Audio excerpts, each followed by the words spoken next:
Steve Rode and Damon Day are coming at you fast, getting you out of debt with their true romance. Steve's the yin to Damon's yang, and they are here to save the day. A couple debt superheroes, Steve and Damon coming your way. Hey, this is Steve Rode with Damon Day. We're back to talk about more money, credit, and debt subjects.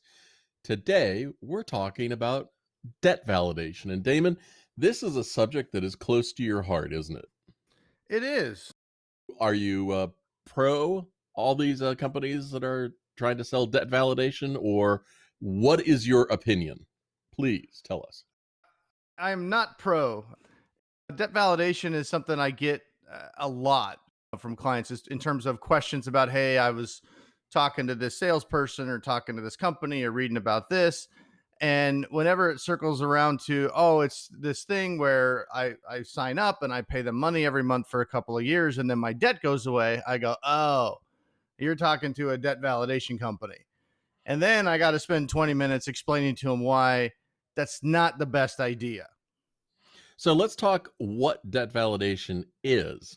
On one hand, it really applies to third-party collectors that have to validate that the debt that you are being pursued for is an accurate debt. And the way they're supposed to do that is by providing a copy of the contract, statements, information about the account, even a copy of the original client agreement that was signed to prove that you actually owe the debt.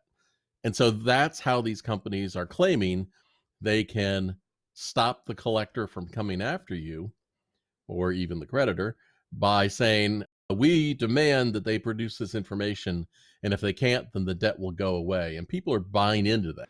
Yeah, and most validation companies use the Fair Debt Collection Practices Act as their basis or their reasoning for what they can do, which does not apply to the original creditor anyway. But in a nutshell, to understand debt validation, here's what it is.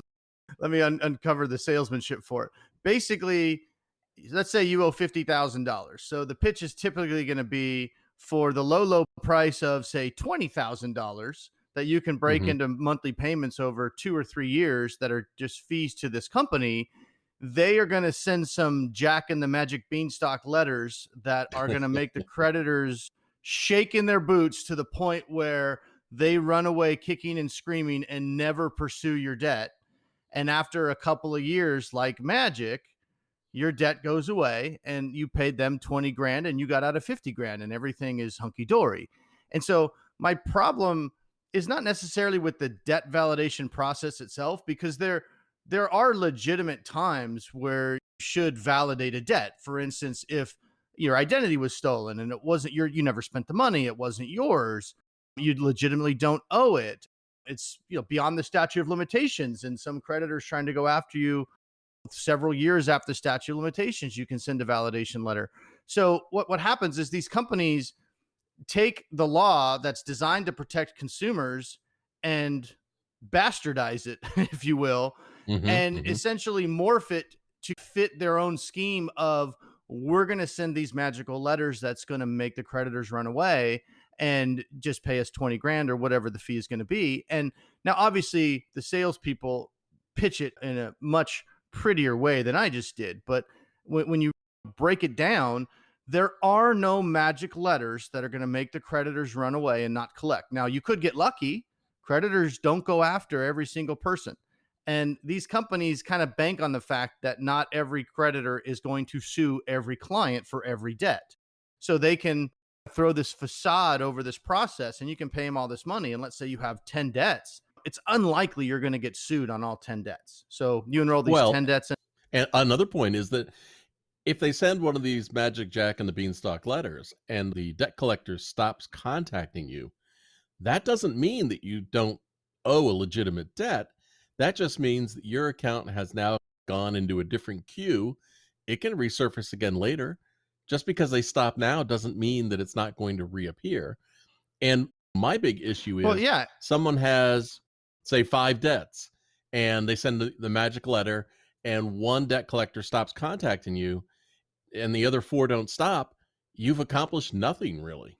All you've accomplished is losing money to this debt validation company. And my favorite is they typically set up a payment program for 2 or 3 years, and you're going to pay them Hmm. all of their money. If you got 50 grand in debt and you're going to pay some company 20 grand to supposedly magically make it go away, why not just use the 20 grand to legitimately settle the debts? If you can't go Right. bankrupt or don't want to go bankrupt, why give it to a company? And here's the other kicker: most people live in states where the statute of limitations is 4 to 6 years. Some states are Hmm. even longer than that. And what that means is that's the length of time a creditor can typically go after you, legitimately go after you and file a lawsuit. So if you live in a state that's got a 6 year statute of limitation, you might not get sued the first 3 years. You might pay this company $20,000 and think everything's great. You never got sued, your debt went away. And then in the fourth and fifth year, you start seeing lawsuits pile up. And then you're calling this company that you've already given 20 grand to, and they go, oh, Hmm. yeah, we're sorry. If they're still in business, at Right. best, Right. you're going to get a pro rata refund for that one account. But I think it's a perfect scam. So let's say you got, maybe I shouldn't say scam. Well, yeah, scam. I think it's a fair enough word. Depends on your definition. But let's say you have 10 accounts, and I know just by the numbers that you'll probably get sued on 3 or 4 based on who the creditors are. If I could charge Hmm. you a fee for wiping out all 10, and I know that probably 5 or 6 are just going to eventually go away on their own, whether I have magic beanstalk letters or not, and then I offer a pro rata refund if you get sued. So let's play this out. So you pay me $20,000 and you get sued on, say, 3 of those, and I give you a pro rata refund. Let's say it amounts to $4,000. And say, okay, you got sued on those 3. My bad. It didn't work. The damn collector didn't send the right debt validation. We still dispute it, but I'm sorry you're going to court. Good luck to you. Probably Right. best that you settle that one. And then they send you the $4,000 back. As the debt validation company, I get to now keep $16,000 for getting you sued 3 times, and the other ones just went away. Now, did they go away because the magic beanstalk letters, or did they go away because you're not going to get sued on all 10 accounts? So, my advice to consumers is, number one, don't go the debt validation route. But if you're going to, you can get the magic beanstalk letters on the internet for free. The Consumer Financial Protection Bureau has them right on their site to download for free. Yeah. So if you think they're going to work, which they're not in the way these companies pretend that they're going to work, you don't have to pay the 20 grand. In fact, my advice would be, if you want to try it, fine, try it. Send your debt validation letters, but instead of giving a company 20,000, save up the money, whatever payments they were going to ask you for, put it in your own bank. And then that way, when you do get sued on a couple of these accounts, which you probably will, at least you got some money you can negotiate with. Here's another thing that drives me crazy is somebody who lives in a state where the statute of limitations has already expired calls a debt validation company and says, I'm all concerned about my debt. They'll still enroll them. They'll still put them in this program, even when the best defense is to say, hey, that debt is expired. If you sue me over that, you really can't collect. And debts are getting enrolled all the time that really shouldn't be. I'm curious how many debt validation companies enroll clients in like Texas or Pennsylvania or other states where they can't sue over the debt. Debt that has gone beyond the statute of limitations. Yeah, that they can't garnish your wages over debts like in Texas. And now you're getting into the problem with the whole debt relief industry. It doesn't matter. I don't care if it's, and I have a lot of bankruptcy attorney friends, but a lot of bankruptcy attorneys, credit counseling companies, debt settlement companies, debt validation companies. The problem is, every time you call one of these companies, for the most part, you're getting a salesperson that is there to enroll you in a program, not to say, let me draw on my years of experience and my knowledge, and let me sit down with you and let me figure out what the best strategy is going to be. And I guarantee you, absolutely 0 times has a debt validation salesperson came across a potential client and said, you don't need our help. It's never Right. happened. Here's the other thing that drives me crazy too is person calls a debt validation company or gets a sales call, and people generally fail to realize that is a sales call. It's an advertisement. They want to sell you the services. And instead of telling you something about your income makes you judgment proof, it's something to consider, or bankruptcy, you look like you're good for a Chapter 7 bankruptcy, your debt would be good and gone in about 90 days and cost you less than $2,000. Instead, they continue to make the sales pitch. I totally understand why. They're trying to make the sale, they're trying to earn the commission, but that doesn't necessarily mean that's best for the consumer. Oh yeah, it usually isn't best for the consumer. I know it's a tantalizing pitch, this debt validation, where the debt just goes away. And it would be more tantalizing if they didn't charge so freaking much money behind the behind the scenes. They're not really doing anything. They're just literally taking your money. They send off these. Oh, which by the way, I didn't even get to this yet. Oftentimes, these magic beanstalk letters with certain banks make you more of a target Oh, to get sued. absolutely. So not only are they not helping, oftentimes they're making it worse by sending these letters. And so the other thing is, you got to ask yourself, if this really worked, if you could send these letters and the debt just goes away, especially if you actually owe the money and you bought stuff. Plus, imagine being in front of a judge and having to explain the debt validation process. And the judge says, "Did you get stuff with the money?" And you're going to say, "Yeah, but I don't owe it because they didn't have the right letter in response to my validation letter." And if you look at the CFPB's website, or you start looking at the Fair Debt Collection Practices Act law, it basically says validation is typically showing the charges, showing that was actually your debt, your name and your address that was on there, verifying with the original creditor that we have the right person. There wasn't an identity mix up or something like that. But think about it this way.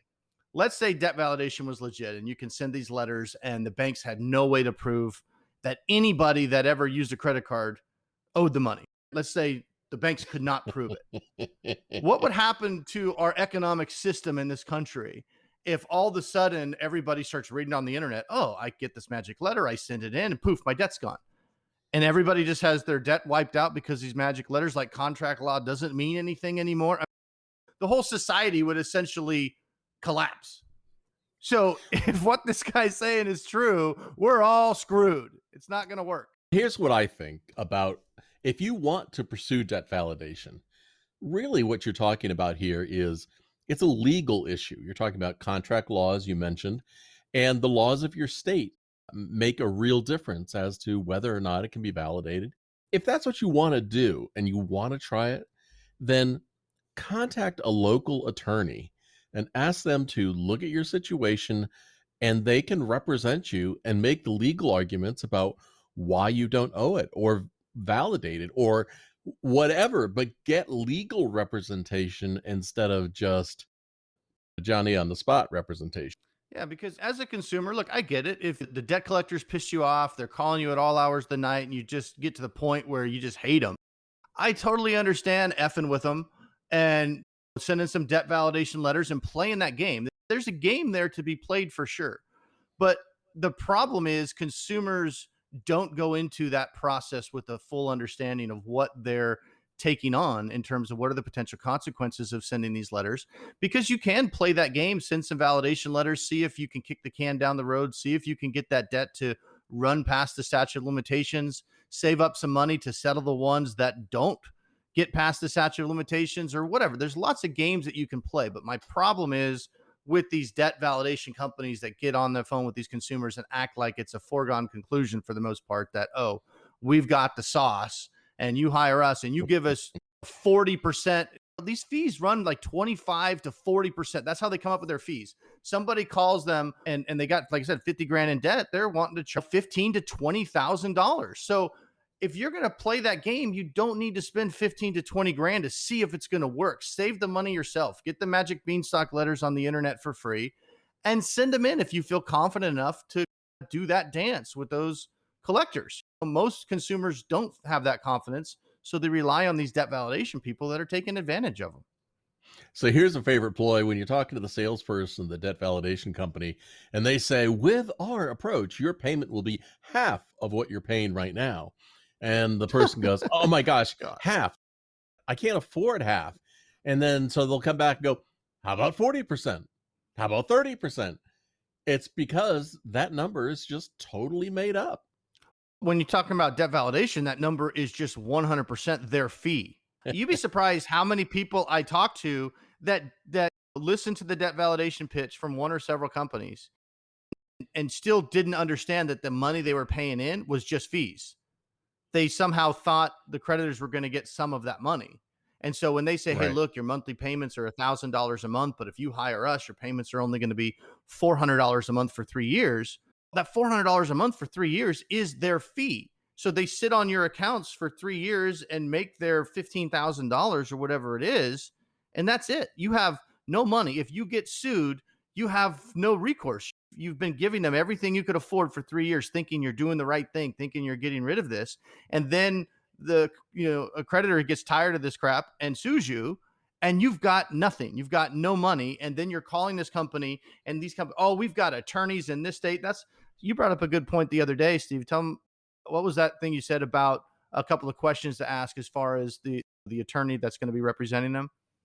Oh, yeah. If you're buying into a company that says, we have legal protection and our attorneys have looked over your case, you cannot be represented by an attorney unless the attorney is licensed to practice law in your state. Who is the attorney representing me? Where are they in my state? And then you can check with the State Bar Association and see if they're actually licensed. A lot of times you'll find there is no attorney in your state, and it's all just been I'm trying to think of a polite word for a lie, a non-factual statement, an alternate truth. And these sales guys always make it, because people will ask, well, what if I get sued? Oh, we've got attorneys and they're going to represent you. And they give the impression, okay, I've got this law firm, they're representing me, they're using the laws in my favor, they're going to go after these guys. So if I get sued, there's going to be Johnny Hancock attorney is going to walk into that courtroom and he's going to really give them the Goodwill Hunting business, if you will. Right. He's going to just dance all over Discover and shame them out of the courtroom. That's not what's going to happen. They're not taking this case to trial. They're not defending this stuff. When you get sued, they're going to come back and say, oh, and here's our excuse of why. And this creditor is not playing by the rules and it's illegal. So at the end of the day, they're going to end up settling that anyway. Or what they'll also say is, if you go back and read your client agreement, you'll find that legal services are either an additional fee, or we don't provide them, or we can refer you to somebody. But it's going to be on top of, sometimes it's going to be on top of what you've already paid. Yeah. And at best, that legal service that you pay for on top is going to be a generic answer to their complaint to buy some time, maybe some discovery. And if the plaintiff's attorney doesn't just roll over, which these days they don't really do that anymore, then eventually it's going to lead to some kind of a settlement. And then the salesperson, it's more of a forgiveness rather than permission, right? 3 years later, when you're already fully vested into this process and you've given them all the money. And that was one of the reasons I wanted to do this podcast today, because I would much rather be able to have this conversation with the consumer why they're still considered this process. I'm going to have an alternative point of view. You talk to as many salespeople as you want, and then I'll tell you the opposite, and I'll tell you why I'm right. And then you can decide who makes more sense. I'm fine with that. But I would much rather have that conversation before a consumer is out $10,000, which unfortunately happens a lot, where a consumer will find me by doing searches online after getting sued. And then we find out, okay, they've been in this program for 2 years. They've paid all this money. They don't have any money in their savings account. Maybe they should have went bankrupt 2 years ago, or maybe not. But all we know right now is they're getting sued for $5,000 and they have nothing. So we have to try to scramble so it doesn't turn into a default judgment and potentially a wage garnishment if they live in most states other than Pennsylvania and Texas. And this is a reason to talk to Damon at DAMON day.com, is because you can talk to Damon. You don't have to do anything with Damon other than get his opinion and talk to him, because the more information you have as a debtor, as a consumer, the better decision you can make. And that's always what I want to encourage people to do. Get all the information so you can make the best decision for you. Thank you so much for your time, and thanks for sharing your wisdom. Absolutely. Hey, so Steve Rode, the Get Out of Debt guy. You know that thing that you just listened to? Well, believe it or not, that was actually the Get Out of Debt Guy show. If you have a question that you'd like to ask about money, credit, or debt, just visit my site, getoutofdebt.org, getoutofdebt.org, and click on the Ask a Question link at the top of the site. I look forward to hearing from you.